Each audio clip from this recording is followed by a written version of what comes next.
हर family में एक बच्चा ऐसा होता है जो बाकी फैमिली मेंबर यूनिक से है। अलग हाँ, होता है। हाँ, हाँ। तो मेरा ये मानना है कि मेरी फैमिली में मैं एक यूनिक वन थी।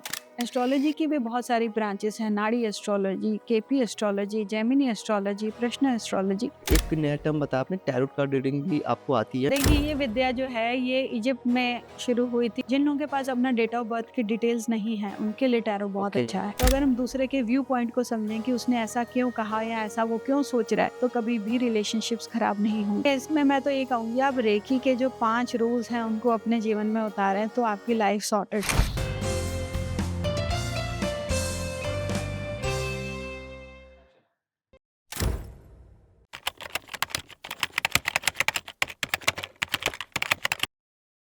नमस्कार दोस्तों, स्वागत है आपका हमारे यूट्यूब चैनल द शाश्वत टॉक्स पे। आज हम बात करेंगे एस्ट्रोलॉजी, ज्योतिष विद्या के बारे में। ये विद्या अपने आप में इसलिए खास है क्योंकि ये लोगों के आम समस्याओं को सुलझाने का काम करता है। जब कोई व्यक्ति रोगी होता है तो वो डॉक्टर के पास जाता है। जब कोई शारीरिक रूप से परेशान होता है तो किसी काउंसलर के पास जाता है कि हमें क्या प्रॉब्लम है। लेकिन कुछ ऐसी प्रॉब्लम्स होती हैं जो सिर्फ़ एस्ट्रोलॉजर ही सॉल्व कर पाते हैं। ऐसा ही वक़्त था दोस्तों जब मैं 2017-18 में बहुत परेशान था, कॉलेज का टाइम था और मैं फ़ेसबुक ग्रुपों में, ब्लॉग्स में जाकर के ढूँढता था कि क्या परेशानी है, कैसे इसको सॉल्व कर सकते हैं। तो अपने डेट ऑफ बर्थ को डाल कर के मैं कोशिश करता था कुछ वेबसाइट से कि किस तरह से मैं अपने जीवन में समाधान ला सकता हूँ।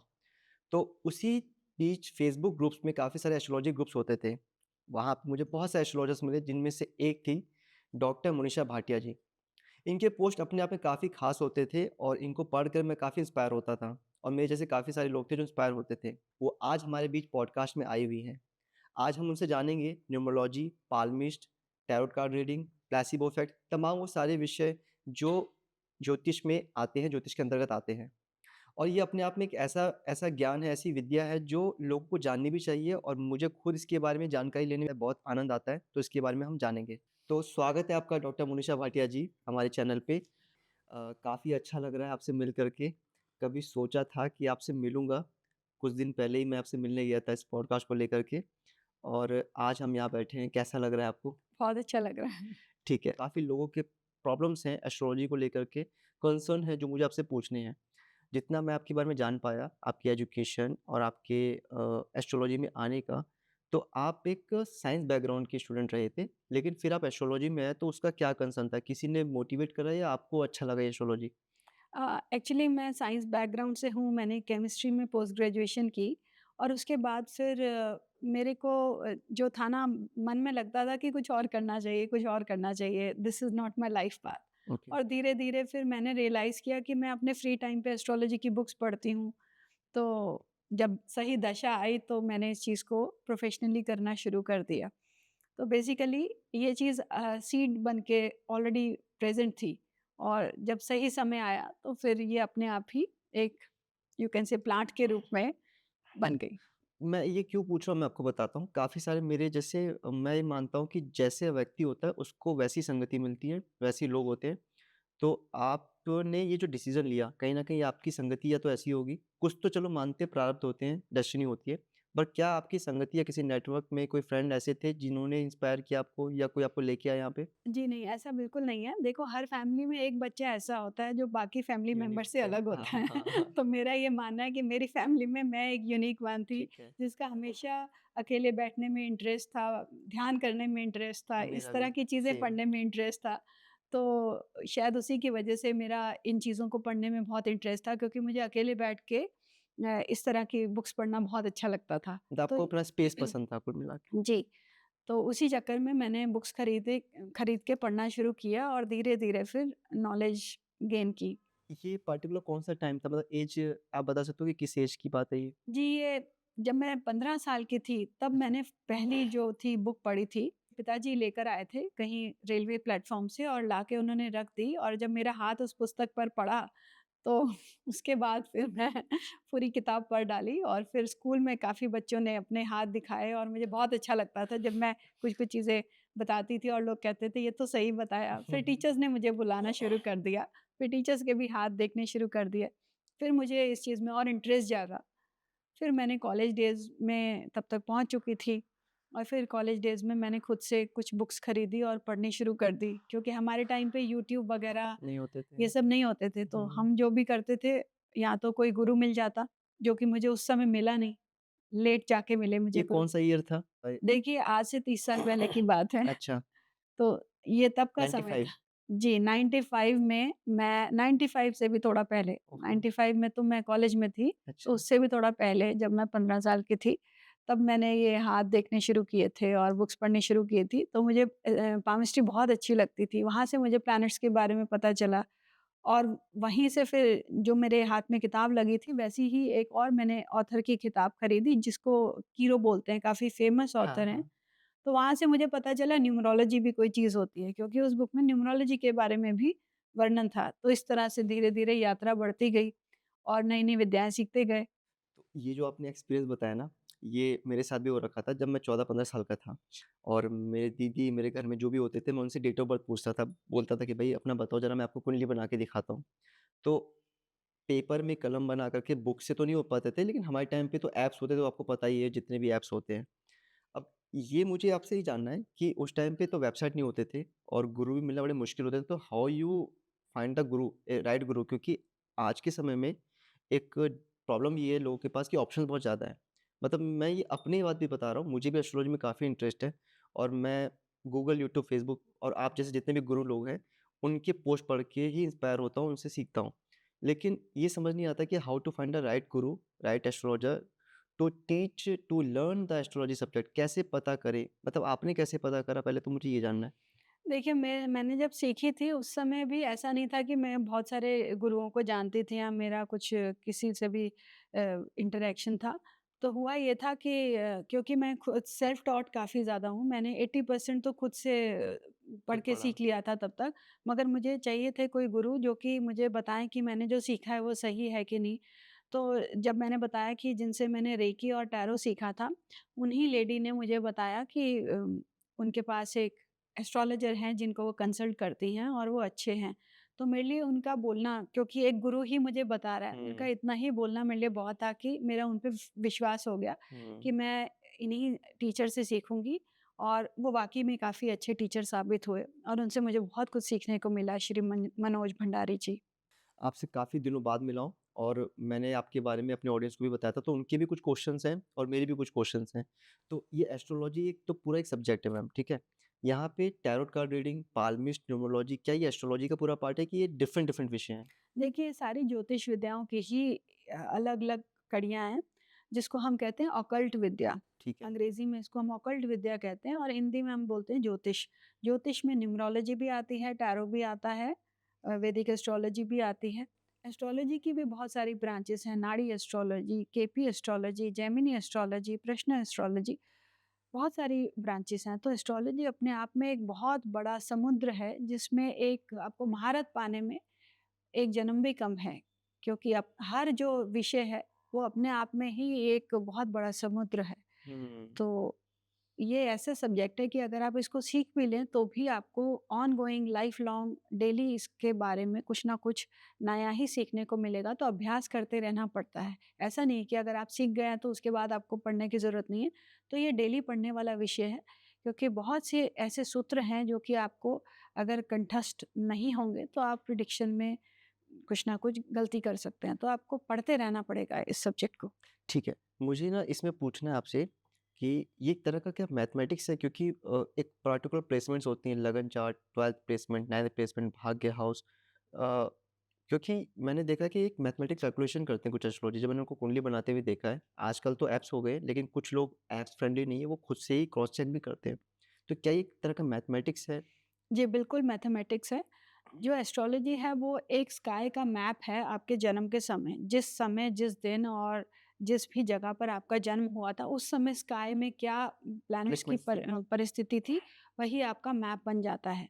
और बहुत से लोग कहते हैं कि प्लैनेट्स हमारी लाइफ में किस तरह से इफ़ेक्ट करते हैं। देखिए प्लैनेट्स के अंदर एक ग्रेविटेशनल पुल होता है और हमारी बॉडी के अंदर चक्रास होते हैं और हर चक्रा में एक प्लैनेट की प्लेसमेंट के बारे में बताया गया है।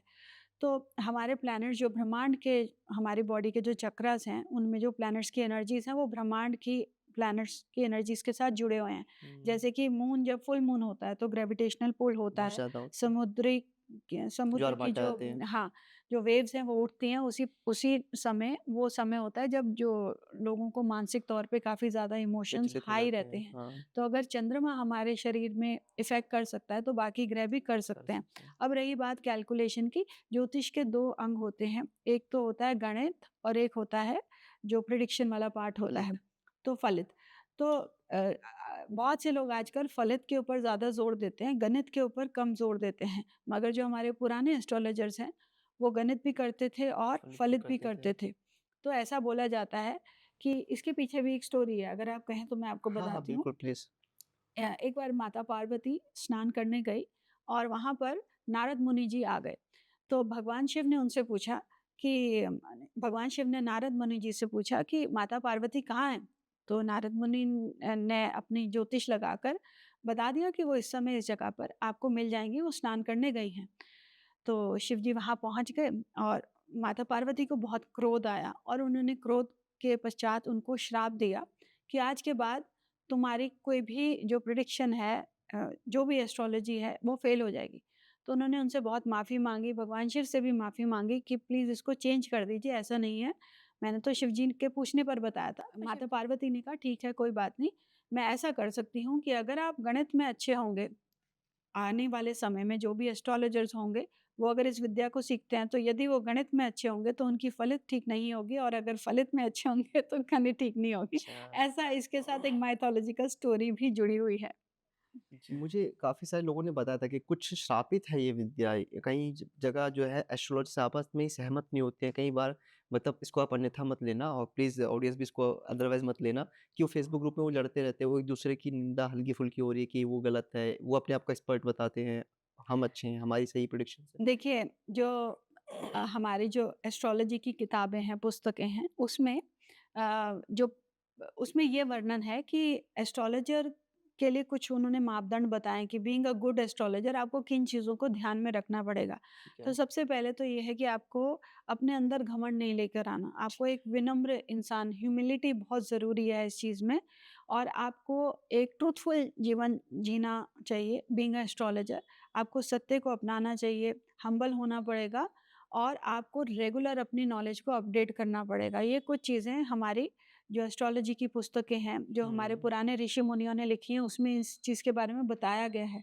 तो यदि आप इन चीज़ों को फ़ॉलो करते हैं, तभी आप एक अच्छी एस्ट्रोलॉजी कर सकते हैं। आजकल क्या है कि लोगों के अंदर थोड़ा-सा एरोगेंस आ गया है, घमंड आ गया है, तो यदि आप अपने आप को इन सब चीज़ों से ऊपर समझेंगे तो लाज़मी है कि आपसे गलती हो सकती है। तो हुँ। मेरा ये मानना है जो भी ये कहता है कि उसके पास बहुत ज़्यादा नॉलेज है या वो बाकियों से सुपीरियर है तो आई थिंक ये गलत कर रहे हैं। ऐसा नहीं होना चाहिए। मतलब ये एक दिशा-निर्देश है ऋषि-मुनियों ने बना रखा है। क्या इसमें ये भी है मैंने जो अनुभव करा है अपने जीवन से और लोगों को मिल कर के कि यदि ज्योतिष के पास कोई भी व्यक्ति जो ज्योतिष है, उसके पास एक प्रॉपर एक ऑरा एनर्जी है, उसकी प्रॉपर जीवन शक्ति अच्छी है या उसके पास तप है, तभी जाकर के वो काम कर पाता है। क्योंकि मेरा ना एक मैम अनुभव रहा है कि सपोज़ मुझे ज्योतिष विद्या थोड़ी-सी है, मैं कुंडली देख लेता हूँ, मैं प्रेडिक्शन भी सही कर पाता हूँ। तो होता क्या है कि एक टाइम के बाद वो मेरे लाइफ़ को इम्पैक्ट करता है और मैं फिर दूसरी कुंडली नहीं देख पाता। तो मैंने ये नोटिस करा कि मैं दूसरी कुंडली नहीं देख पाता, तो वो बाकी एस्ट्रोलॉजर्स ऐसा कैसे कर लेते हैं कि वो रेगुलर प्रेडिक्शंस कर रहे हैं कि ऐदर ये हो सकता है कि उनके पास जीवन शक्ति है तो बहुत ज़्यादा होगी या ऐदर वो डेली तप वगैरह कुछ करते होंगे, तो इसका क्या लॉजिक है? जी, बिल्कुल मैं बताती हूँ कि देखिए सबसे पहले तो एक अच्छा एस्ट्रोलॉजर बनने के लिए आपके पास कुंडली में गुरु बहुत अच्छा होना चाहिए, प्लैनेट जुपिटर। यदि वो आपका केंद्र में है और अगर लगन में है तो सबसे अच्छा है। यदि केंद्र में है तो उसके पास काफ़ी बल है, आपके अंदर जीवन शक्ति अच्छी है और आप लोगों की समस्याओं को सुनकर उससे अपने ऊपर नहीं लेते। यदि आपकी कुंडली में गुरु की स्थिति ठीक नहीं है, तो आपको एस्ट्रोलॉजी नहीं करनी चाहिए। ये विद्या आपको सूट नहीं करेगी। आप दूसरों की एनर्जीज़ अपने अंदर ले सकते हैं, पॉसिबिलिटी रहती है और यदि आप किसी दुखी इंसान की एनर्जी अपने अंदर लेंगे तो आप खुद डाउन जा सकते हुँ। हैं। तो ये भी विद्या जो है भगवान लोगों को चुनते हैं, जिनको ये एक मैसेज होता है कि आपको इस बर्थ में जाके लोगों की मदद करनी है, उनकी सहायता करनी है, एस्ट्रोलॉजी करनी है और इसका एक सबसे बड़ा प्रूफ यही है कि आपकी कुंडली में गुरु की स्थिति अच्छी होनी चाहिए, तभी आपको इस चीज़ को करना चाहिए। आपके ऊपर लोगों की एनर्जीज़ का फिर कोई इम्पैक्ट नहीं पड़ेगा। ठीक है। ऑडियंस मैम शायद इतनी जानकार ना हो, क्योंकि काफ़ी नए लोग भी इसको देखेंगे, तो केंद्र में जो गुरु है उसको कैसे समझेगा? कोई एक आम आदमी या नया व्यक्ति और दर्शक कैसे समझेगा कि केंद्र मतलब गुरु क्या है ये? देखिए कुंडली में 12 भाव होते हैं, उसमें पहला भाव, चौथा भाव, 7वां भाव और जो 10वां भाव है ये केंद्र के भाव होते हैं, ये कुंडली के पिलर्स होते हैं। ये स्थानों को हम विष्णु स्थान भी कहते हैं। यहाँ पर जो भी ग्रह बैठा होता है तो उसके पास बहुत ज़्यादा बल होता है, चाहे वो खराब ग्रह ही हो। अशुभ ग्रह भी बहुत बली हो जाता है और शुभ ग्रह भी बहुत बली हो जाता है। अगर कुंडली में केंद्र में आपका गुरु है, तो आपके कुंडली के 1 लाख दोष दूर होते हैं। ओके। कुंडली में यदि केंद्र में आपका शुक्र है तो आपके 10,000 दोष दूर करता है। और ओके। यदि बुध बैठा है केंद्र में, ये सभी शुभ ग्रह हैं, तो आपके 1000 दोषों को काटता है। तो इसका मतलब कुंडली में गुरु होना एक वरदान है। आप एक वरदान लेकर आए हैं कि आपके पास जीवन शक्ति बहुत अच्छी है। यह जो प्लैनेट है ये ईथर के साथ जुड़ा हुआ है, स्पेस एलिमेंट। जो स्पेस एलिमेंट के साथ जुड़ा हुआ है। इसका मतलब आपके अंदर ब्रह्मांड की शक्तियां हैं और आप लोगों की सहायता कर सकते हैं। Means first position, fourth position, seventh और 10th, यही मतलब वो? जी। ठीक है, गॉट इट। आपने ये सारी चीज़ बताई, एक नया टर्म बताया आपने, टैरोट कार्ड रीडिंग भी आपको आती है। मुझे नहीं पता, ये नया वर्ड मैंने अभी 4-5 साल में ही सुना, जब से मैंने आपको फेसबुक पे पाया था। उससे पहले मुझे ये पता था कि हमारे जो चाचा, काका, नाना होते हैं वो ताश के पत्ते खेलते थे। फिर टैरोट कार्ड रीडिंग कोई नई चीज़ आई है कि कुछ मास्टर्स, कुछ ड्रैगन्स, कुछ परियाँ, ऐसा कुछ, वो क्या है? किस तरह की विद्या है ये? देखिए ये विद्या जो है ये इजिप्ट में शुरू हुई थी और धीरे-धीरे वहाँ के जो लोग थे जब ट्रैवल करा तो धीरे-धीरे ये इंडिया में भी पहुँची और अच्छा। पिछले कुछ समय से इंडिया में भी काफ़ी थैंक्स टू इंटरनेट ये काफ़ी पॉपुलर हो गई है। अब टैरो कार्ड क्या है? ये 72 कार्ड्स हैं जिसमें कि आपके पास चित्र के माध्यम से बहुत सारे मैसेजेस होते हैं, सिंबॉलिक मैसेजेस होते हैं और उसमें नंबर्स भी होते हैं। नंबर्स यानी कि न्यूमरोलॉजी के भी मैसेजेस होते हैं और चित्र के जो कलर्स होते हैं उनमें भी एक मैसेज छुपा हुआ होता है। तो आपके पास मेजर आर्काना कार्ड्स होते हैं यानी हुँ। कि डेस्टिनी कार्ड्स और माइनर आर्काना कार्ड्स होते हैं और कोर्ट कार्ड्स होते हैं। ये नाम है? जी हाँ, इनको अच्छा। 2 भागों में विभाजित किया गया है। अच्छा। मेजर आर्काना कार्ड्स जो कि डेस्टिनी कार्ड्स हैं, ठीक है। यानी कि वो चीज़ें बदली नहीं जा सकती हैं और माइनर आर्काना कार्ड्स जो कि आप चेंज कर सकते हो परिस्थितियाँ। ठीक कैटेगराइज़ कर दिया मतलब कार्ड्स को एक पर्टिकुलर ग्रुप में, हाँ, अच्छा, और ग्रुपिंग कर दी। उसके बाद नंबर्स जो होते हैं वो भी एक मैसेज लेकर आते हैं। तो इसके लिए आपको न्यूमरोलॉजी की भी जानकारी होनी ज़रूरी है और ये आपकी सबकॉन्शियस एनर्जीज़ को लेते हैं। सपोज़ जैसे क्या है कि हमारी जो आत्मा है उसके पास भी एक ब्रेन है, उसके पास भी एक बुद्धि है, इसको हम कहते हैं हमारी सबकॉन्शियस जो एनर्जीज़ हैं। हुँ, हुँ। वो आत्मा के पास सारा मैसेज है, वो कहाँ से आई है, आपका इस जीवन में क्या रहने वाला है हिसाब-किताब और आने वाले जन्म में आप कहाँ जाने वाले हैं, वो सारा रोड मैप आपकी सोल के दिमाग में ऑसम। होता है। तो क्या होता है कि जो जब हम टैरो करते हैं या करवाते हैं, तो हम अपनी आत्मा से जुड़ते हैं। जब हम अपनी आत्मा से जुड़ते हैं, तो हमारी ही एनर्जीज़, हमारे ही बॉडी के ऑरा की एनर्जीज़ हमें जो हमारे लिए सही उत्तर है, वो वहाँ पर हमारे हाथ जाते हैं और वो कार्ड्स के माध्यम से हम बताते हैं कि ये आपके लिए मैसेज है, ये आपको करना चाहिए, ये आपके लिए गाइडेंस है। टैरो कार्ड्स को अगर आप गाइडेंस के लिए यूज़ करते हैं, तो बहुत ही अच्छा है, क्योंकि इसमें फ्यूचर भी बताया जा सकता है, मगर हुँ। यदि आप गाइडेंस के लिए यूज़ करते हैं, तो आप सबसे ज़्यादा उसमें जो है बेनिफिट उठा सकते हैं। तो मैम टैरो के बारे में आपने मुझे बताया, टैरो रीडिंग बाकी एस्ट्रोलॉजी कंसल्टेशन में, जैसे बहुत सारे लोग तो टैरो रीडिंग करते हैं, आपने बताया आप टैरो भी करते हो। क्या पाल्मिस्ट वाला जैसे हस्तरेखा होता है या न्यूमरोलॉजी होती है, उनमें से सबसे ज़्यादा इफ़ेक्टिव क्या होता है? मतलब लोगों को सैटिस्फैक्शन सबसे ज़्यादा किसमें मिलती है? क्या टैरो से हो जाता है सारा या फिर न्यूमरोलॉजी या कुंडली भी देखना पड़ता है? देखिए, सारी ही विद्याएँ अपने आप में महारत हैं। देखो टैरो का मेन मकसद ये है कि आपको गाइडेंस अगर लेनी है, जैसे आपके पास ऑप्शंस हैं कि मेरे को ऐसा करना चाहिए, वैसा करना चाहिए, मेरे लिए क्या गाइडेंस है, तो टैरो उसके लिए बहुत अच्छा है। ठीक है। आपको किसी के पॉइंट ऑफ व्यू को समझना है दूसरे इंसान के लिए, तो टैरो बहुत अच्छा है। ठीक है। ठीक है? आपको अपनी लाइफ़ की ब्लॉकेजेस समझनी है, रुकावटें समझनी है, क्यों आ रही हैं और आप अपने अंतरात्मा के साथ जुड़ना चाहते हैं और जानना चाहते हैं कि मेरी अंतरात्मा क्या चाहती है। तो इन सब प्रश्नों के लिए टैरो बहुत अच्छा है। जिन लोगों के पास अपना डेट ऑफ बर्थ की डिटेल्स नहीं है, उनके लिए टैरो बहुत ओके। अच्छा है। रही पामिस्ट्री की बात, तो पामिस्ट्री भी एक तरह से एस्ट्रोलॉजी को कॉम्प्लीमेंट करती है। पामिस्ट्री क्या होता है कि आपके ब्रेन से ही कुछ जो फ्लूइड्स होते हैं, वो आपके हाथों में आकर इकट्ठे होते हैं। ओके। ऐसा तो माना जाता है कि हमारी सारी नर्व जो हैं हाथों में आके हाँ, मिलती हैं। हाँ, हाँ, हाँ। तो हमारे ब्रेन से आने वाले फ्लूइड्स जो हैं वो हमारे हाथों में जब आते हैं तो क्रीज़ बनते हैं और ओके। जिनसे कि रेखाएँ फ़ॉर्म होती हैं। अच्छा। तो पामिस्ट्री भी आपके पास एक तरह से आपका दिमाग क्या चाह रहा है सबकॉन्शियसली और कॉन्शियसली, ठीक है? आप हुँ। आत्मिक तौर से क्या चाहते हैं और क्या अपने साथ लेकर आए हैं पूर्व जन्म से, आपके प्रारब्ध क्या हैं, वो आपके हाथों में आपको मिल जाते हैं क्योंकि जो भी है इन्फॉर्मेशन आपके ब्रेन में ही है। हुँ। और उसी के बेसिस पे जो दाहिना हाथ होता है, लेफ्ट हैंड होता है, वो हमें बताता है कि हम हमारे पास क्या रोड मैप है इस जीवन के लिए, ठीक है? हमारे अंदर क्या कमियाँ हैं, क्या हमारे अंदर स्ट्रेंथ्स हैं, वो सारा कुछ हमें लेफ्ट हैंड से पता त चलता है। लेफ्ट हैंड मीन्स बायाँ हो गया, ये तो पूर्व का हाँ, हो गया? बायाँ हाथ, लेफ्ट हैंड ये बायाँ पूर्व जन्म के बारे में बताएगा। कि आप क्या अपने साथ जो अपनी लेके आए हैं। लेके आए ओके, हैं, ठीक है? ठीक है, कि आपका भाग्य क्या है? ठीक है, जो लोग जॉब नहीं करते, डिपेंडेंट हैं, जैसे हाउसवाइफ्स हो गई, उनके लिए लेफ्ट हैंड बहुत बढ़िया है। ठीक है। जो लोग जॉब करते हैं, पुरुष हैं, आजकल तो लड़कियाँ भी जॉब करती हैं, तो राइट हैंड उनका देखना चाहिए। ऐसा नहीं है कि लड़कियों के लिए अच्छा, केवल लेफ्ट ही देखो, आप उनके लिए भी राइट हैंड देख सकते हो, ठीक एक है? मार्केट में ना मैम परसेप्शन बना हुआ है, ऑडियंस को मैं बता दूँ कि लेफ्ट हैंड लड़कियों का, राइट हैंड लड़कों का। तो क्या ये परसेप्शन गलत है? नहीं, दोनों ही हाथ देखने चाहिए क्योंकि लेफ्ट हैंड आपको बताता है कि आपके जीवन में क्या आपका भाग्य आपके साथ है। अच्छा, डेस्टिनी बताता है। जी, और राइट हैंड बताता है कि आप इस समय किस स्थिति में हैं, आप क्या सोच रहे हैं, आपके अंदर क्या बदलाव आए हैं। और जो लोग बहुत ज़्यादा एक्शन ओरिएंटेड होते हैं, हुँ, हुँ। अपने पुरुषार्थ के ऊपर ज़्यादा निर्भर होते हैं, उनका राइट हैंड बहुत सही उनको मार्गदर्शन देता है और राइट हैंड की रेखाएँ साल भर के अंदर बदलती भी हैं। तो ऐसा नहीं है कि अगर आपके भाग्य में कुछ चीज़ें खराब दिख रही हैं, तो हम उसको वेरीफ़ाई करने के लिए राइट हैंड देते हैं देखते हैं। अगर राइट हैंड आप अपने पुरुषार्थ से चीज़ों को बदल रहे हैं, तो राइट हैंड में रेखाएँ अच्छी भी हो सकती हैं, अच्छी चीज़ों को भी इंडिकेशन दे सकती हैं। तो इसीलिए ऐसा नहीं है कि हम भाग्य के सहारे ही बैठे रहें। पुरुषार्थ पे जब हम डिपेंड करेंगे तो हम अपने जीवन को अच्छा भी कर सकते हैं।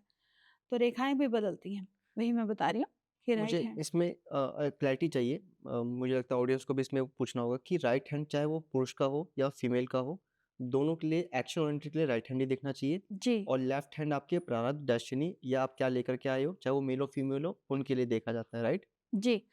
मगर जो लोग लेफ्ट हैंडेड होते हैं, हुँ, जैसे कोई बच्चा लेफ्ट हैंड से काम करता है, वो लिखता है। उसका एक्टिव हैंड है, हाँ, तो उस केस में उसके आपको लेफ्ट हैंड को ज़्यादा प्राथमिकता देनी ओके, पड़ेगी। ठीक है। जहाँ आप मैं बता रही हूँ राइट हैंड को देखें, वहाँ उनके लेफ्ट को देखें, उनके में चेंज हो जाता है। मैम यही इन्फॉर्मेशन जो कह सकते हो शायद मुझे भी नहीं पता था ये बातें। आज पता चल रहा है कि राइट हैंड और लेफ्ट हैंड दोनों देखा जाता है, नहीं तो कई बार मैंने भी जो है थोड़ी विद्या देख कर के या थोड़ी जानकारी के साथ मैंने राइट हैंड लोगों का देखा है, फीमेल्स के लेफ्ट हैंड देखे। तो ये नहीं पता था, मतलब इसका भी दोष वगैरह शायद सुना है मैंने, होता होगा ना कि ये आपने गलतियाँ करी, जी। आपने किसी को ढंग से नहीं बताया। तो आपको दोनों ही हाथ देखने चाहिए और अगर लेफ्ट हैंड में आपका जो भाग्य है वो आपको कुछ इंडिकेशन दे रहा है कि ये चीज़ आपके साथ खराब हो सकती है या आपको कोई ये हेल्थ डिसऑर्डर हो सकता है, तो आप उसको वेरीफाई करने के लिए राइट हैंड से देखें। अगर राइट हैंड में रेखाएँ अच्छी हैं, बली हैं, तो चीज़ें 50% तो वैसे ही कट जाती हैं। हैं, तो आप अपने अगर मेंटल स्टेट को, मानसिक स्थिति को अच्छा कर लेंगे तो ऑटोमैटिकली आप अपनी लाइफ़ को सुधार सकते हैं। मेरे ना 2 सवाल हैं यहाँ पे। पहला ये कि टैरो रीडिंग, पाल्मिस्ट ये सारी चीज़ें एस्ट्रोलॉजी के पार्ट है। इसमें इफ़ेक्टिव वे जो है, जो लोगों ने बताया मुझे कि अगर डीप जाना होता है, प्रिसाइज़ली अगर बताना है एक-एक चीज़, तो आपको लगन चार्ट वगैरह पढ़ना पड़ता है। हुँ, हुँ। साथ ही साथ इन चीज़ों को करने के लिए कुछ लोग ऐसे बातें बोलते हैं कि जैसे किसी के हाथ ना हो, तो वहाँ पे पाल्मिस्ट कैसे काम आएँगे? तो मेरा अभी मेरे दिमाग में एक आंसर्स आए हैं कि क्या ये सही है कि इसीलिए एस्ट्रोलॉजी के बहुत सारे पार्ट्स बने हुए हैं कि सपोज़ किसी के हाथ ही नहीं है, तो चलो उनका जो है टैरो रीडिंग देख लेंगे। किसी के हाथ है लेकिन कुंडली नहीं बनी हुई है, मतलब डेट ऑफ बर्थ नहीं पता, तो चलो उनका हाथ से भी बता दें, ताकि एक सपोर्ट सिस्टम मिल जाए किसी को। बिल्कुल मिल सकता है। ये सारी विद्याएँ ना एक-दूसरे की तरह ही होती हैं। डिफरेंट देखिए जैसे कहते हैं ना भगवान तक पहुँचने के अलग रास्ते हैं माध्यम है। मगर जो आंसर है वो गॉड एक ही ही है। है, हाँ। तो उसी तरह ज्योतिष विद्याएँ जो हैं सारे अलग-अलग माध्यम हैं मगर पहुँचती सारी एक ही जगह है। तो ऐसा नहीं है कि अगर किसी के पास कोई चीज़ की भगवान ने कमी दी है तो वो जान नहीं सकता अपने भविष्य को, वो भी जान सकता है। आपके पास यदि सारी ही चीज़ों की नॉलेज है तो आप किसी भी चीज़ को यूज़ करके किसी को बता सकते हैं। न्यूमरोलॉजी भी अपने आप में एक बहुत पावरफुल विद्या है, क्योंकि बहुत से लोगों को जिनको ज्योतिष के बारे में अपना टाइम ऑफ बर्थ ही नहीं पता, तो चार्ट ही नहीं बन सकता। हुँ, ऐसे में प्रश्न चार्ट भी यूज़ हो एग्ज़ैक्टली, सकता है। एग्ज़ैक्टली। प्रश्न चार्ट एक बहुत पावरफुल टूल है, नहीं तो आप न्यूमरोलॉजी से भी बहुत अच्छा एक चार्ट बनता है, तो आप बता ये सकते हैं। प्रश्न चार्ट क्या है? ये थोड़ा-सा जी, बताएँ? प्रश्न चार्ट जो है, ये इसके ऊपर बहुत सारी किताबें भी हैं, हमारी जो एंशिएंट बुक्स हैं। उसमें क्या है कि जैसे इस समय पर मैंने आपसे कोई क्वेश्चन पूछा, मेरे हाँ, मन में बहुत ज़्यादा जो थी इच्छा हो रही थी अपने किसी प्रश्न का उत्तर जानने के लिए, हुँ, मगर हुँ, मेरे पास डेट ऑफ बर्थ नहीं था। हुँ, तो मैं एस्ट्रोलॉजर के पास गई हुँ, और मैंने उनसे अपना प्रश्न डाला। तो जिस दिन, जिस समय और जिस जगह पर मैं उस एस्ट्रोलॉजर से मिली, हुँ, उस समय का एक चार्ट बन जाएगा, जो कि मेरे बर्थ चार्ट के बारे में भी सारा कुछ बता सकता है। उसको आप अच्छा, नॉर्मल एक बर्थ चार्ट की तरह भी रीड कर सकते हैं। उसमें ठीक है। ये ज़रूरी नहीं है कि आपके पास अपनी डेट ऑफ बर्थ का डेटा हो, बिना उसके भी आप बता सकते हैं। और प्रश्न चार्ट आपका जो भी क्वेश्चन है उसको बिल्कुल accurately day by day prediction कर सकता है। जैसे आपके घर कोई लापता हो गया, आपने पूछा कि हुँ, ये मेरा फैमिली मेंबर क्या बताइए सकुशल है, हुँ, ये कब तक वापस आ जाएगा? सारी चीज़ों की इन्फॉर्मेशन प्रश्न चार्ट से दी जा सकती है और बहुत ही एक्यूरेटली। आप डे तक प्रिडिक्ट कर सकते हैं कि इतने दिनों में ये वापस आ जाएगा, या ये जीवित है या कुछ प्रॉब्लम है, सब पता चल सकता है। तो हर तरह के क्वेश्चन्स के आंसर्स प्रश्न चार्ट से निकल आते हैं, मगर उसके भी कुछ रूल्स हैं कि आपको जो है बिल्कुल उस चीज़ को लेके, जब तक आपके अंदर बहुत स्ट्रॉन्ग इच्छा नहीं है उसको जानने की, तो आप हुँ, मज़ाक-मज़ाक में नहीं ऐसे कर नहीं कर सकते सकते, कि हाँ। चलो अब बताओ, ऐसे बताओ। आपको बहुत ज़्यादा कोई किसी चीज़ को लेके एंग्ज़ायटी हो रही है और आप चाहते हैं कि मुझे पता लगाना है, उस समय ये वर्क करेगा और बहुत अच्छे से करता है। तो 2 चीज़ें आ रही है मेरे मन में कि ये तो बहुत कमाल की बात भी है और बहुत शानदार चीज़ भी है। ये तो एक अनोखी ऐसी बात है मतलब ये तो मुझे एज़ अ साइंस स्टूडेंट मुझे लग रहा है कि ये कैसे हो सकता है? मतलब how it can be possible कि someone comes to any astrologer और वो आपको आप लेकर के आ रहे हो। अब 2 चीज़ें यहाँ पे है कि जो बंदा आ रहा है उसके पास इतनी अ, क करेज है, वो इतना बात सीरियस है भी या नहीं, गंभीर है भी या नहीं उस प्रश्न को लेकर के पहला तो कंसर्न ये है। चलो मान लो सीरियस होता भी है तो ये कैसा लॉजिक है कि आप उस टाइम पे आते हो और एस्ट्रोलॉजर वो प्रश्न कुंडली बनाती है और फिर वो उस चीज़ को मतलब इसका कोई लॉजिक भी है या ये एक भगवान की कोई देखिए वरदान है? देखिए इसका लॉजिक यही है कि आप जब आप किसी एस्ट्रोलॉजर के पास पहुँच गए, तो इसका मतलब तो यही है कि आप परेशान हैं, आप कुछ जानना चाहते जी, हैं। तो उस समय प्रश्न चार्ट काम करता है, उस समय आप ओके। बना सकते हैं। मगर 4 दोस्त बैठे हैं मज़ाक-मज़ाक में, किसी ने बोला हुँ, चलो मेरा बना के बताओ, तब ये चीज़ काम नहीं करेगी। करेगी। मगर यदि आप सीरियस होकर किसी एस्ट्रोलॉजर से मिलते हैं, उस समय ये विद्या काम करती है। सपोज़ कोई आया, उसके पास ये डेट ऑफ बर्थ डिटेल्स ही नहीं है, वो कह रहे हैं मगर मेरे इस प्रश्न का मुझे उत्तर चाहिए, तो उस समय का चार्ट बन के उसको बताया जा सकता है। तो लॉजिक ठीक यही है है। कि आप जो है एनर्जीज़ आपकी यूनिवर्स के साथ उस समय अलाइन्ड है। एट एनी गिवन टाइम जो भी चार्ट बनेगा वो आपकी सोल की डेवलपमेंट भी बताता है। ओके। तो मैम ये ना काफ़ी इंटरलिंक है मतलब मैं इसको नोटिस कर पा रहा हूँ, ऑब्ज़र्व कर पा रहा हूँ कि कोई कर्म होने वाला है, कोई कोई कार्मिक अकाउंट होने वाला है और वहाँ पे अ, जैसे ये प्रश्न को कुंडली जो है आपने जैसे बताया कि कोई चीज़ कोई व्यक्ति आ रहा है किसी के पास तो प्रेडिक्शन में भी वो चीज़ थी और प्रश्न कुंडली तभी बनेगी जब वो बंदा सीरियस होगा तो ये काफ़ी इंटरलिंक हो रहा है। इसका मतलब ये है कि कोई भी काम होने वाला है, वो ऑलरेडी कहीं न कहीं प्री डिफाइंड है ना? ठीक है। मुझे आपसे टैरोट रीडिंग के बारे में पता चला, मुझे आपसे पारमिश के बारे में पता चला। मुझे अब ये जानना है आपसे कि एस्ट्रोलॉजी में जातक जो आते हैं, वो किस तरह के आते हैं? किस तरह की आपको प्रॉब्लम फेस करनी पड़ती है? क्योंकि एज़ अ एस्ट्रोलॉजी लर्नर मैं अपने आप को बोलूँगा, मुझे थोड़ी बहुत विद्या जो भी मुझे समझ में आई है, मैंने जब कुंडली देखी तो मुझे कुछ चैलेंजेस फेस करने पड़े। कुछ चैलेंजेस ऐसे हैं मैम कि जब मैंने उनकी कुंडली देखी तो मेरे सिर में बड़े दर्द हुआ उस टाइम पे। मैं आपको अपना पर्सनल एक्सपीरियंस बता रहा हूँ और औरों का भी बता रहा हूँ जो एस्ट्रोलॉजर्स लाइन में नए-नए आए हैं। वो इतने एक्सपीरियंस नहीं है, लेकिन उन्होंने शुरू कर दिया तो उनकी लाइफ में चैलेंजेस आने शुरू हुए, प्रॉब्लम्स आने शुरू हुए। वो कंसल्टेशन भी करते हैं। मैंने कई बार लोगों के लिए फ्री भी करा, कई लोगों ने बिना पैसे माँगे दे दिए, लेकिन मैंने नोटिस करा कि मैं उस चार्ट को पढ़ तो पा रहा हूँ, प्रेडिक्शन दे पा रहा हूँ, but how can I a authenticate myself कि I am the right person to do astrology and choose as a profession as a astrologer क्योंकि मैं जब कोई प्रेडिक्शन करता हूँ ना, तो मैं बड़ी तकलीफ़ में जा रहा हूँ। लेकिन बहुत सारे ऐसे एस्ट्रोलॉजर्स हैं जो मार्केट में बहुत बड़े हैं, वो डेली एस्ट्रोलॉजी प्रेडिक्शंस कर रहे हैं, लेकिन उनके साथ कोई दिक्कत वाली बात नहीं है, मतलब वो सही कुशल है। इसका क्या लॉजिक है? देखिए, इसका लॉजिक यही है कि आपको यूनिवर्स ने इसका मतलब इस काम के लिए नहीं चुना, क्योंकि आपको कहीं न कहीं वो एक साइन देना शुरू कर देता है। आपकी हेल्थ खराब होना या आपको और तरह के प्रॉब्लम्स होना, ये एक साइन है कि ये चीज़ आपको सूट नहीं कर रही। और जो लोग इस चीज़ को आराम से कर रहे हैं और बहुत ही अच्छे तरीके से कर रहे हैं, इसका मतलब यूनिवर्स ने उनको इस चीज़ के लिए चुना है। गॉड हमें हर काम के लिए चुनते हैं। हुँ, आपका क्यों पॉडकास्ट में इंटरेस्ट बना? क्योंकि आप कहीं न कहीं आपका सोल का जो जर्नी है वो इसी फ़ील्ड में होने वाला है। हुँ, तभी आप इस चीज़ को करते हैं, आपको अच्छा लगता है। हुँ। देखिए, इसको समझने के लिए सबसे आसान तरीका ये है कि जिस काम को करने के बाद हमें अच्छा लगे, अच्छा लग रहा है, हाँ। हम अच्छा फ़ील करते हैं या हमें एक जोश रहता है कि अरे! हुँ, मैं ये काम कर करूँगा, सकता हूँ, करूँगा। तो वो काम आपके लिए सही है। आपको हुँ, कहीं जाने की ज़रूरत ही नहीं है, आप अपने अंदर से कनेक्ट कीजिए, अपनी आत्मा के साथ कनेक्ट कीजिए और फिर आप अपने जीवन में क्या सही है, क्या गलत है, आपको अपने आप ही समझ में आने लग जाएगा कि ये चीज़ करके मेरे को बहुत अच्छी एनर्जीज़ फ़ील होती हैं, मैं बहुत हाई रहता हूँ, तो ये मेरे लिए काम सही है। तो इस तरह से अगर आप अपनाएँ इस फंडामेंटल को, तो आप अपनी लाइफ़ के हर छोटे-छोटे जो क्वेश्चन्स हैं, उनके आंसर्स पा सकते हैं। मीन्स आपका कहने का मतलब है कि मुझे क्या एकांत में खुद को समय देना चाहिए, जानने के लिए कि मुझे क्या करना है? वो भी देना चाहिए और साथ में आप अपनी एनर्जीज़ को, अपने हेल्थ के जो साइन्स आपको मिलते हैं, उनको समझिए कि क्या मैं एस्ट्रोलॉजी करके सही रहता हूँ? क्या मुझे उसके बाद कुछ बेनिफिट होता है? यदि आपको उसके करने से कोई बेनिफिट नहीं मिल रहा पर्सनल लेवल पे, हुँ, इसका हुँ। मतलब वो चीज़ आपके लिए सही नहीं है।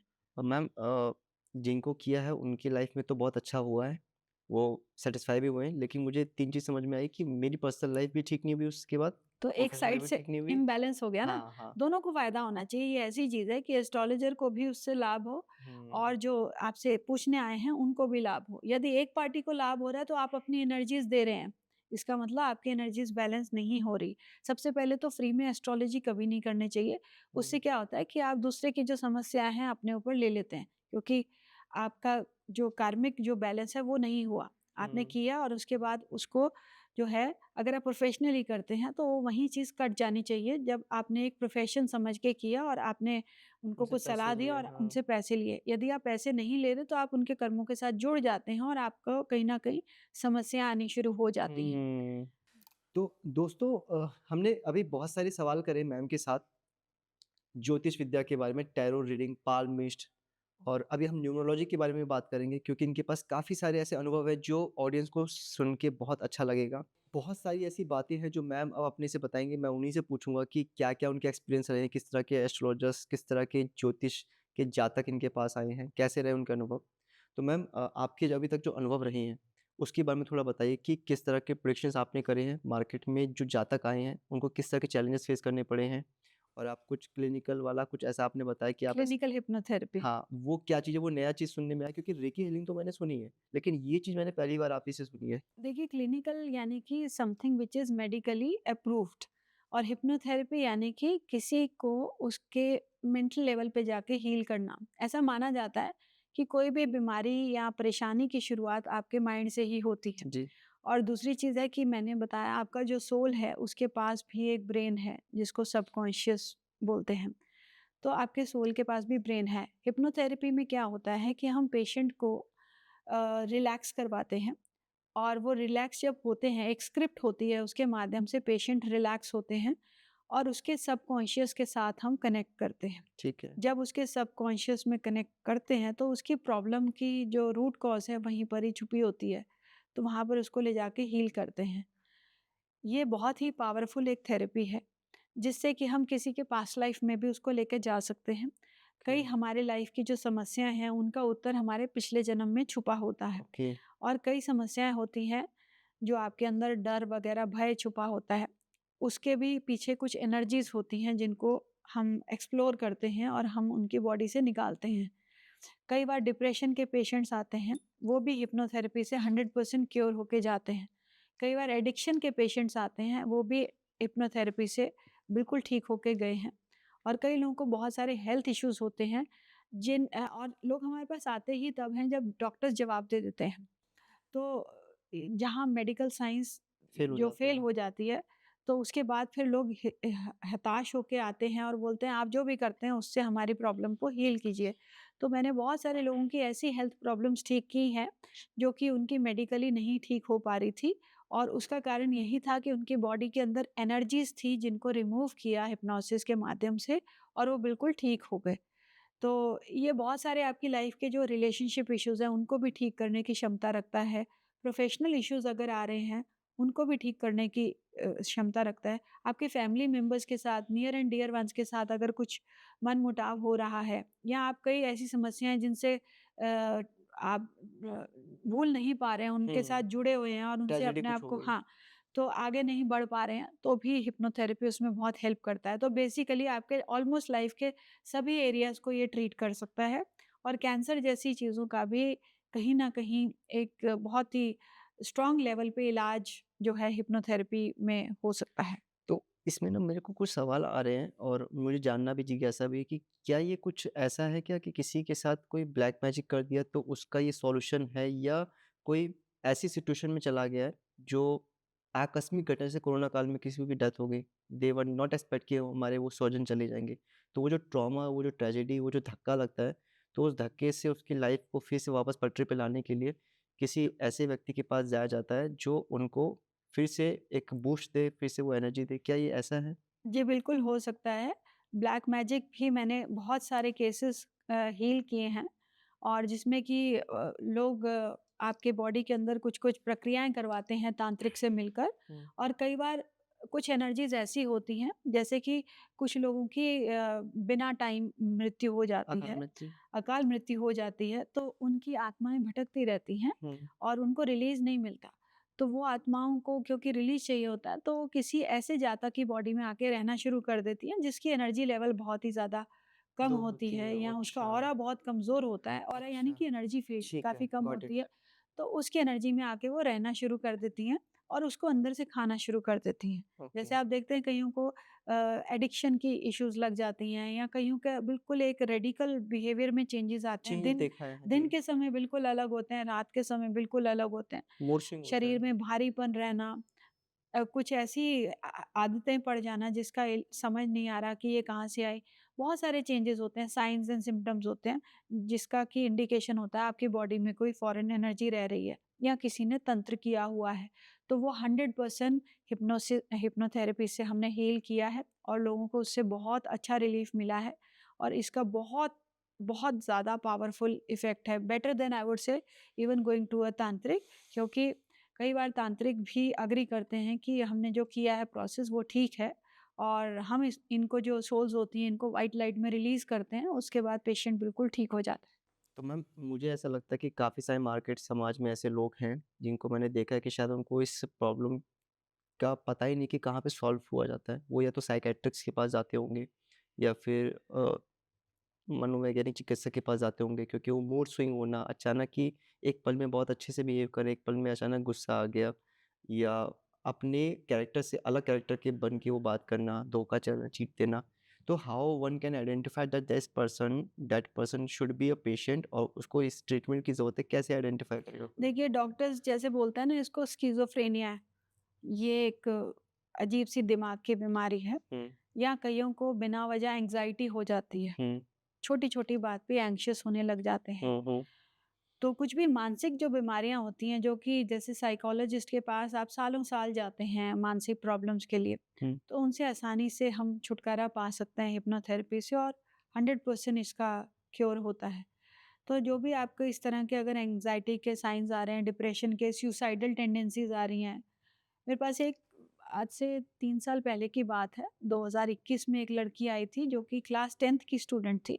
हुँ, उसकी माताजी ने मुझे बताया कि ये बहुत ही सुसाइडल हुई पड़ी है, इसका पढ़ाई में मन नहीं लग रहा हुँ, और बहुत ही अब्यूज़िव हो गई है, गालियाँ बहुत देने लग गई थी और भी बहुत सारी चीज़ें थी कि सबसे चीज़ें फेंकती है घर के लोगों पे और सबको मतलब अब्यूज़ करती है और बहुत ही अजीब-सी हो रही है और पूरा टाइम ये इंस्टाग्राम पे बैठी रहती है। तो ये कैसे पास होगी? 10th के बोर्ड्स हैं।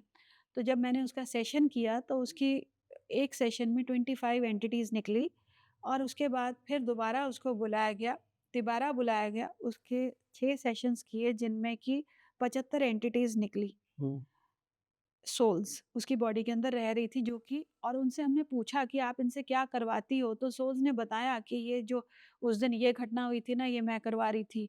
ये जो अच्छा। ऐसी बातें करती है ये मैं करवाती हूँ। तो सोल्स बताती हैं, हम उनसे पूछते हैं आप कहाँ से आई? क्या हुआ था आपके साथ? पूरा हमें बताती हैं कि मेरी ऐसे मृत्यु हुई थी या मुझे मारा गया था या ये हुआ था। वो पूरा बताती हैं। तो फिर उनको रिलीज़ करवाया।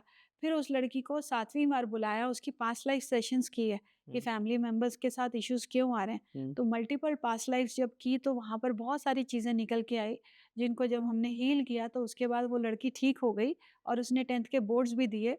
और जबकि बहुत कम समय उसको तैयारी के लिए मिला, आज वो लड़की बहुत ही वेल सेटल्ड है, मतलब अ, आगे पढ़ाई कर रही है अपने कॉलेज में और she is doing very well. Ma'am ये तो बहुत इंटरेस्टिंग भी है कि एक बॉडी के अंदर 70 सोल्स मतलब 70 आत्मा 75। 75 आत्मा ये पॉसिबल है? हम तो सोचते एक ही मतलब एक ही आत्मा है तो दूसरी आ सकती है एडजस्ट कर लेगी। 75 कैसे मतलब कैसे वो कॉम्प्रोमाइज़ कर रहे हैं?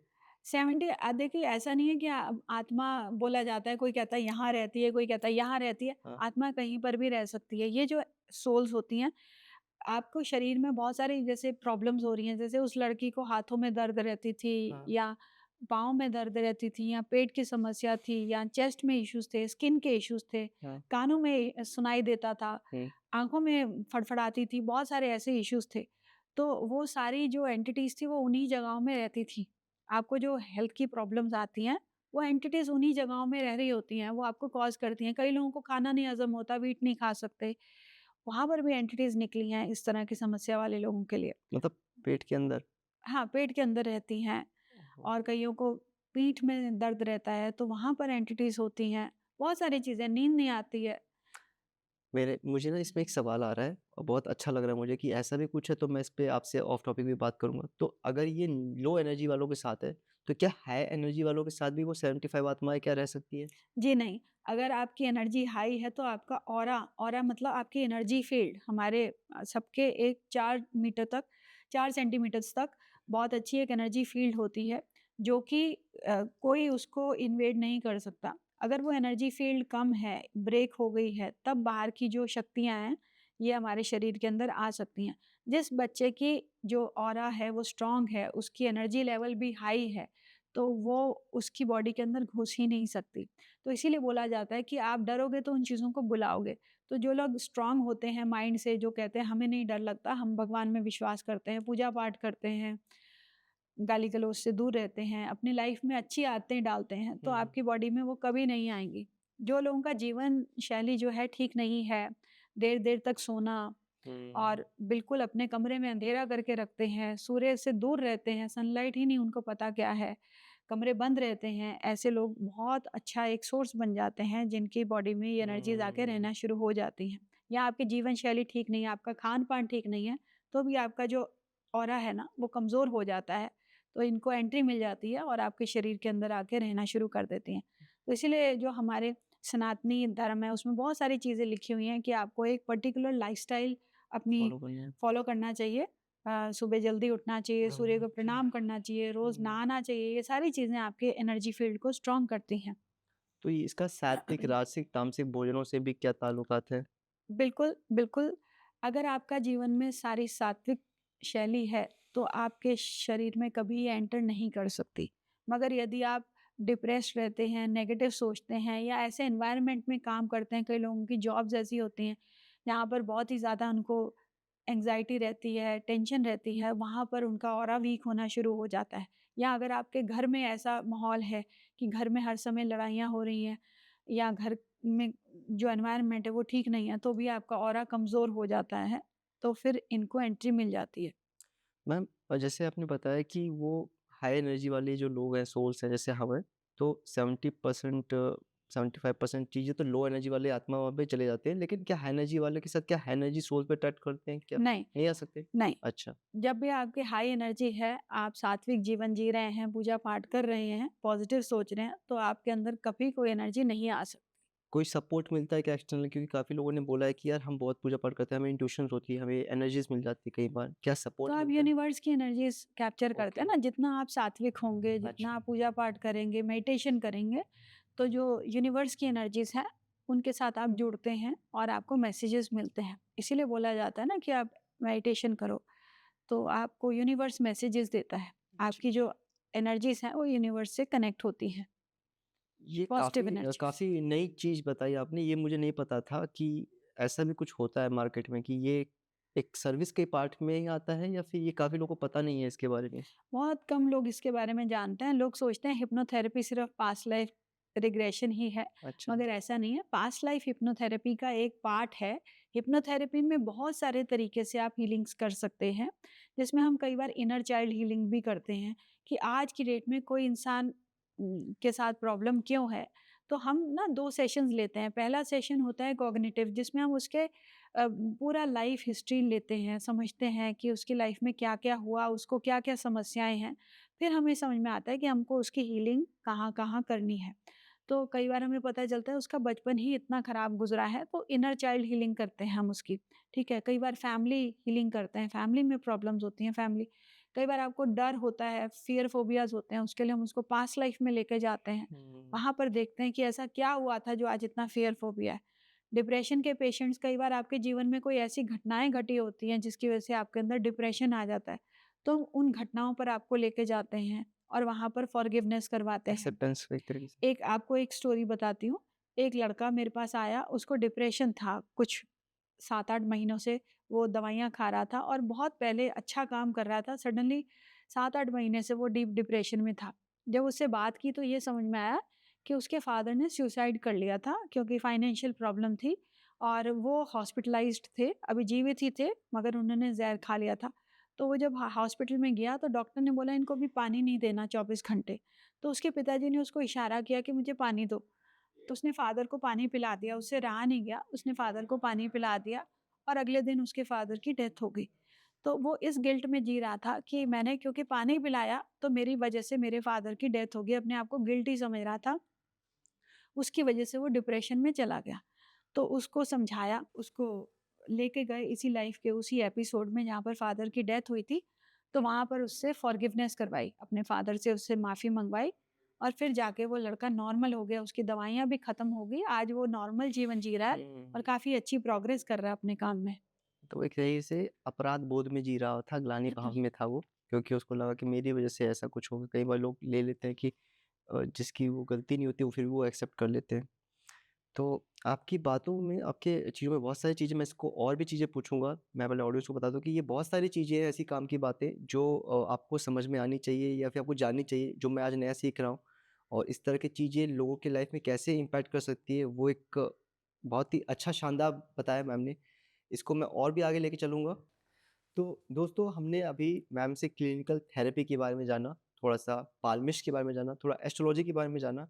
अब हम मैम से जानेंगे कि किस तरह के जातकों को उन्होंने सर्व करा है, किस तरह की कुंडली देखने वाले लोग इनके पास आए हैं और तमाम वो अनुभव की बातें, वो टिप्स जो ये दर्शकों को देना चाहेंगे। तो मैम, आपने क्लिनिकल थेरेपी मुझे एक्सप्लेन करा, कुछ और भी ऐसी बातें हैं जो आप दर्शकों को बताना चाहोगे? कोई particular tips for marriage, for career, for success in life, anything? जी, बिल्कुल। देखिए, अगर आपको लाइफ़ में सक्सेसफुल होना है, सबसे पहले तो एक एम होना चाहिए जी। कि कोई भी चीज़ को पाने के लिए एक एम होना चाहिए। दूसरा, आपको सेल्फ केयर बहुत ज़रूरी है।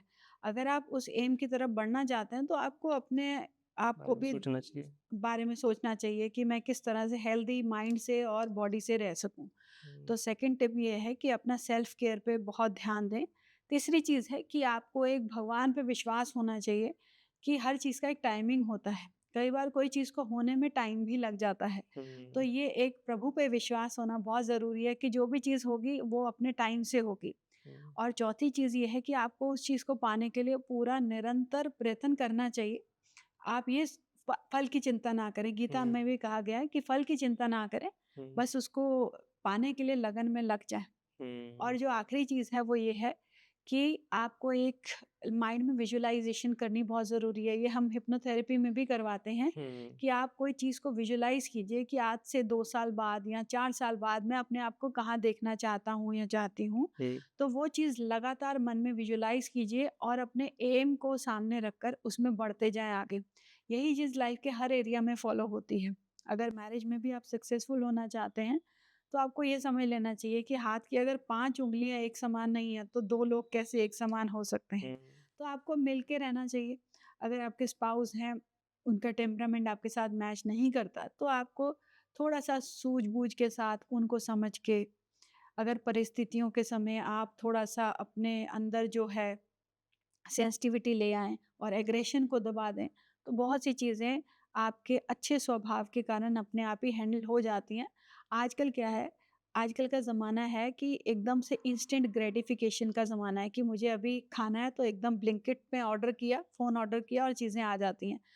तो हुँ, जो एक पेशेंस लेवल है ना, शनि भी पेशेंस के ही कारक हुँ, हैं, हुँ, वो आप कहते हैं कि भई समय पर मैं दूँगा। तो वही हुँ, चीज़ हमको अपने लाइफ में लेके आनी है और कोई भी चीज़ इंस्टेंट पाने के चक्कर में नहीं भागना और हुँ, वेट करें कि आप ये सोचें कि मैं अपनी तरफ से अपना बेस्ट जी, कर्म कर रहा हूँ, बेस्ट शॉट हुँ, दे रहा हूँ, आगे मैं प्रभु पे छोड़ता हूँ। अगर उसके बावजूद भी आपको चीज़ें नहीं मिलती, तो प्रभु की इच्छा समझकर उसको अपना हुँ, लीजिए। हुँ, मगर कभी भी ऐसा आप कुछ एडवर्स ना करें अपने रिलेशनशिप्स में अगर उनकी बात करते हैं कि जिससे कि आपके करने से दूसरे इंसान को कोई कष्ट हो। तो हुँ, दूसरे की भी भावनाओं को जब आप सोचेंगे तो आपकी कभी भी रिलेशनशिप्स खराब नहीं होंगे। आजकल क्या है हम अपने बारे में ज़्यादा सोचते हैं, दूसरे के बारे में कम सोचते हैं। हुँ। इसलिए हमारे रिलेशनशिप्स खराब होते हैं। तो अगर हम दूसरे के व्यू पॉइंट को समझें कि उसने ऐसा क्यों कहा या ऐसा वो क्यों सोच रहा है, तो कभी भी रिलेशनशिप्स खराब नहीं होंगे। दोस्तों, हमने मैम से बहुत सारी बातें सीखी हैं ज्योतिष के बारे में, टैरो रीडिंग के बारे में, पाल्मिश के बारे में और हीलिंग के बारे में भी। अब हम मैम से जानेंगे कि किस तरह के टिप्स वो देना चाहेंगे हमारे ऑडियंस को, दर्शकों को, मैरिज से रिगार्डिंग, कैरियर के रिगार्डिंग, सफलता के रिगार्डिंग। कुछ टिप्स तो वो दे ही चुकी हैं, लेकिन मैम शादी को लेके काफ़ी लोगों की क्यूरियोसिटी होती है कि शादी के लिए हम क्या कर सकते हैं या कैरियर के लिए क्या कर सकते हैं। वो अपने 5-10 नियम तो आपने बता दिए, लेकिन क्या कुछ ऐसा हो सकता है कि जनरल वे में कि बहुत ईज़िली हर व्यक्ति इसको अपनाए और फॉलो करना शुरू करे? देखिए, इसमें मैं तो ये कहूँगी आप रेकी के जो 5 रूल्स हैं उनको अपने जीवन में उतारें तो आपकी लाइफ सॉर्टेड है। ओके। रोज़ अपने आप को सुबह उठ के एक तो सूर्य को नमस्कार करें, सूर्य देव की एनर्जीज़ लें और अपने आप से ये बोलें कि आज का दिन मैं क्रोध नहीं करूँगा, आज का दिन मैं चिंता नहीं करूँगा और आज का दिन मैं ग्रैटिट्यूड में रहूँगा यानी कि सबका आभारी रहूँगा जो भी मेरे साथ अच्छा हो रहा है, उस चीज़ के लिए सबका आभारी रहूँगा। आज का दिन मैं अपना काम ईमानदारी से करूँगा और आज का दिन मैं अपने से छोटे-बड़े सबके साथ प्यार से रहूँगा। अगर ये 5 चीज़ें आप अपने जीवन में उतारेंगे, तो आपके लाइफ़ के हर जो एरिया है, वो अपने आप ही ठीक हो जाएगा। ये फंडामेंटल नियम है रेकी हीलिंग के? जी, ओके। तो इनको आप अपने लाइफ़ में उतारें और यदि इंसान ना ओवरथिंकिंग ना करे और छोटी-छोटी बातों को अपने दिल से ना लगाए, तो आपकी लाइफ़ के सभी एरियाज़ ठीक हो जाते हैं। आजकल जॉब्स में भी हम ऐसे लोगों को चुनते हैं, जिनके इंटेलिजेंस बहुत ज़्यादा होती है, ऐसे नहीं। जिनकी इमोशनल कोशेंट यानी कि जो भावनात्मक तौर पे लोग बहुत स्ट्रॉन्ग होते हैं, उनको हम पसंद करते हैं। कंपनीज़ में भी जब आप किसी एम्प्लॉयी को चुनते हैं तो ईक्यू जिसको बोलते हैं इमोशनल हुँ, हुँ। क्वोटिएंट ऐसे लोगों को चुनाव ज़्यादा किया जाता है क्योंकि ऐसे लोग लंबे समय तक टिक सकते हैं। आजकल प्रॉब्लम क्या है आईक्यू ज़्यादा है लोगों का, इंटेलिजेंस बहुत ज़्यादा है, हुँ। ईक्यू बहुत कम है, जिसकी वजह से लोग जॉब में ज़्यादा समय टिकते नहीं हैं, मैरेजेज़ में ज़्यादा समय तक टिकते नहीं हैं। तो अपने इमोशनल क्वोटिएंट को जब आप बढ़ाएँगे और उसको बढ़ाने के तरीके मैंने आपको बताए, जी, तो जी। अपने आप ही लाइफ़ ठीक-ठाक चलनी शुरू हो ठीक है। जाएगी। मैम अकल साइंस में किसी को जानना है तो what will be the career tip for that person, that student जिसको अकल साइंस में अपने करियर को बनाना है? देखिए, सबसे पहले तो उसको जेन्युइन इंटरेस्ट होना चाहिए। इसलिए नहीं कि उसको एस्ट्रोलॉजर बनना है, लोगों को सलाह देनी है। इसलिए कि उसको जेन्युइनली उस चीज़ को पढ़ने में मज़ा आता है। जब आपको अंदर से बहुत खुशी मिलती है उस सब्जेक्ट को करके, आप एनर्जाइज़्ड फ़ील करते हैं उस किताब को देख के, ठीक है? तो आपको इस चीज़ में जाना चाहिए। यदि आप उसको एज़ अ करियर ऑप्शन बना के जा रहे हैं, तो आप ज़्यादा समय तक नहीं कर पाएँगे। आप 1 हुँ। साल चल जाएँगे, 2 साल, 3 साल, इवेंचुअली आप उस चीज़ को छोड़ देंगे। तो इसीलिए हम कहते हैं कि आज का दिन मैं अपने आप से ईमानदार रहूँगा। मुझे सच में ये जानना है कि मुझे करना क्या है? मुझे कौन-सी हुँ। चीज़ सबसे अच्छी लगती है? तो एज़ अ करियर ऑप्शन इसको ना चुनें। अगर आपको दिल से इस सब्जेक्ट को पढ़ने में मज़ा आता है, आपके लिए टाइम का कोई मायने नहीं है। आप रात के 2 बजे भी अगर आपको किताब दे दी जाए तो आप पढ़ के उसको आनंदित होंगे, तो इसका मतलब ये सब्जेक्ट आपके लिए है। अन्यथा आपके पास और भी ऑप्शंस हैं।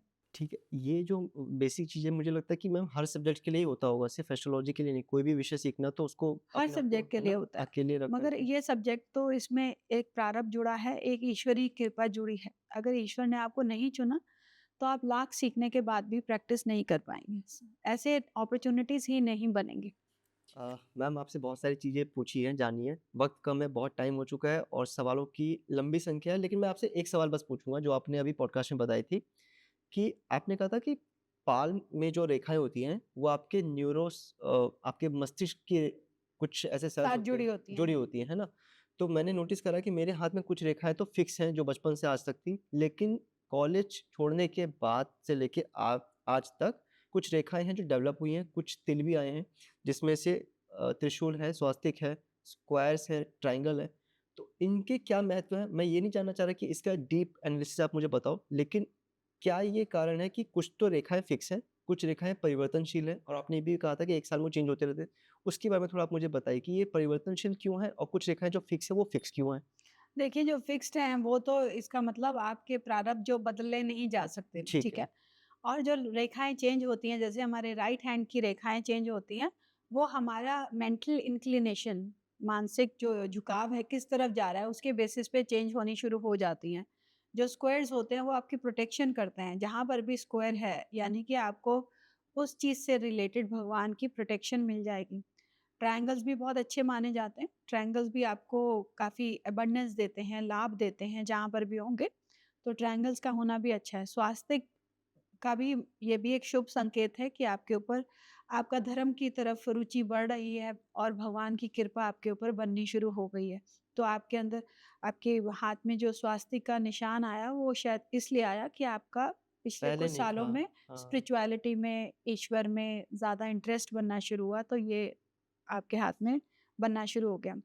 और आपने क्या बोला था? त्रिशूल जो है काफ़ी लोगों त्रिशूल बहुत सुपर सक्सेस दिखाता है अगर सूर्य रेखा में है। तो इसके भी कुछ पर्टिकुलर एरियाज़ होते हैं जहाँ पर त्रिशूल अच्छा माना जाता है। सूर्य रेखा में अधिकतर पाया जाता है या फिर आपकी हृदय रेखा में पाया जाता है, यहाँ पर भी अच्छा माना जाता है। तो जिस रेखा में भी त्रिशूल है उसकी क्वालिटी बढ़ जाती है, उसके रिज़ल्ट्स जो हैं कई गुना बढ़ जाते हैं। ठीक है, मगर लाइफ़लाइन में अगर त्रिशूल बन रहा है, लाइफ़लाइन का ज़्यादा भागों में विभाजित होना अच्छा नहीं माना जाता, जी, एनर्जी कम हो जाती समझ है। गया। हाँ, वहाँ तो नहीं है ऐसा। तो मैम एक चीज़ पूछना है आपसे कि क्या आप बताना चाहोगे आपके पार में ऐसी कौन से साइंस है जो आपको एस्ट्रोलॉजर बनाता है? एस्ट्रोलॉजर बनने के लिए एक तो गुरु की जो उँगली है वो जी। बड़ी हो, गुरु की जो माउंट है यहाँ तर्जनी पर, उँगली, तर्जनी हाँ, उँगली। तर्जनी, ये माउंट होता है, ये भी उभरा हुआ होना चाहिए, जी, ठीक है? और मस्तिष्क रेखा साफ होनी चाहिए जी। और आपको सनलाइन होनी बहुत ज़रूरी है। सूर्य रेखा। सूर्य रेखा, क्योंकि अगर सूर्य रेखा अच्छी नहीं है तो आपकी प्रेडिक्शंस गलत हो सकती हैं। ओके, तो सूर्य रेखा का भी अच्छा होना बहुत ज़रूरी है कि आपको सक्सेस मिलेगी अपने काम में। ओके। और गुरु पर्वत का अच्छा होना और थोड़ा-सा माउंट ऑफ सन, जो ये शनि की जो उँगली है, ये ऊँची हो और उसके नीचे जो माउंट है वो हल्का-सा उभरा हुआ हो, बिल्कुल पिचका ना हो, हल्का-सा उभरा हुआ हो, हुँ, तो भी आपके अंदर डीप स्टडी करने की क्षमता आती है, अगर ओके, शनि का माउंट अच्छा है। ओके। तो ये कुछ चीज़ें हैं जो आपके पास होनी चाहिए, तो आप हाँ, मर्क्यूरी आजकल बुध ये पे है। जो बुध हाँ, बुध है, ये भी माउंट अच्छा होना चाहिए, तो आपको एस्ट्रोलॉजी की नेटवर्क तरफ। कनेक्शंस। अ, ये मैम विद्या ऐसी जैसे आपने बताया कि इसमें इतने सारे सेक्शंस हैं, कैटेगरी है कि पढ़ने में भी शायद मुझे लगता है कि लाल किताब और ऐसे काफ़ी सारे आपने बताए टाइप्स हैं जो इंसान शायद एक जन्म में नहीं कर पाए और पॉडकास्ट में तो पॉसिबल भी नहीं है। बट एक थोड़ा-सा बेसिक ओवरव्यू था। मुझे लगा कि आपसे पूछना चाहिए, ऑडियंस तक बताना चाहिए कि क्या-क्या हम दर्शकों को नया बता सकते हैं। और इस लिमिटेड टाइम पे हम सारे सवाल तो नहीं कर सकते, लेकिन जितने सवाल किए वो मुझे बहुत अच्छे लगे। उम्मीद है हमारे ऑडियंस को भी बहुत अच्छे लगेंगे। आपके इस समय देने के लिए आपका बहुत-बहुत धन्यवाद और मैं चाहूँगा कि ऑडियंस अपना फीडबैक ज़रूर दे कमेंट में कि कैसा लगा उनको ये पॉडकास्ट। इस पॉडकास्ट में हमने बहुत तरह की चीज़ें सीखी, ज्योतिष विद्या की importance, career, marriage, success tips, fundamentals of recce healing और ऐसी तमाम चीज़ें जो शायद मैंने कभी नहीं जाने थे। कुछ चीज़ें मुझे पता था, मैं भी आज सीख रहा हूँ, मैं भी अपने आप को एक शिष्य मानता हूँ और मैम ने जैसे बताया कि हर एक ज्योतिषी भी आज एक शिष्य ही मानता है क्योंकि इसके ज्ञान का कोई अनंत मतलब ये अनंत है, ये विद्या जो है सागर की तरह विशाल है। कैसा लगा ये पॉडकास्ट आपको? आप मुझे कमेंट में बताएँ और इस तरह से जितने भी आपकी कुछ क्वेरीज़ हैं, जो आपको लग रहा है कि हाँ, ये प्रेडिक्शंस या ये बातें, ये साइंस सिमिलर हो रही है, कमेंट में आप ज़रूर बताना कि कितना आप इससे सहमत हो। वीडियो देखने के लिए बहुत-बहुत धन्यवाद।